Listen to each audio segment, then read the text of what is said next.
Vous l'aurez compris, le gouvernement veut agir vite. Les islamistes ne doivent pas pouvoir dormir tranquilles dans notre pays.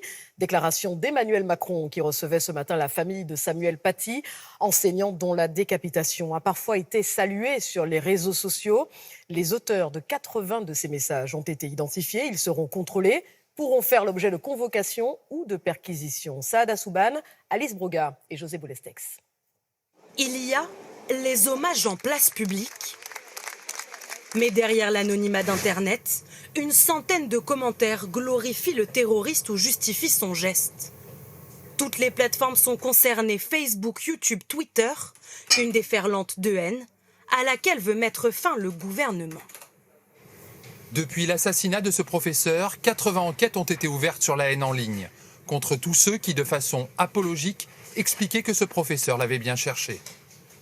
Les réseaux amplifieraient-ils la haine?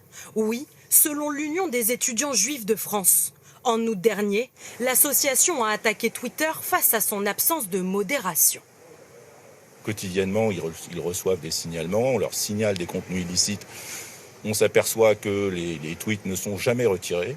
On a bien là, ici, la preuve que les réseaux sociaux ont un rôle très important dans la diffusion de la haine. En juin dernier pourtant, Laetitia Avia, députée de la majorité, a tenté de durcir la législation sur les contenus haineux. Son projet de loi prévoyait un retrait des publications sous 24 heures, mais le texte a été retoqué par le Conseil constitutionnel au nom de la liberté d'expression. C'était un texte qui se concentrait sur les obligations de retrait. Moi, je crois aujourd'hui qu'il faut se concentrer sur la diligence que nous attendons des plateformes, les moyens qu'elles vont mettre en œuvre pour assurer une modération.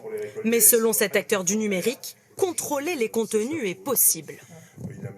Regardons l'Internet pour voir ce qui est dit et ce qui, justement, sort du cadre de la loi. Et on sait le monitorer, on peut le monitorer, l'État doit mettre en place les systèmes.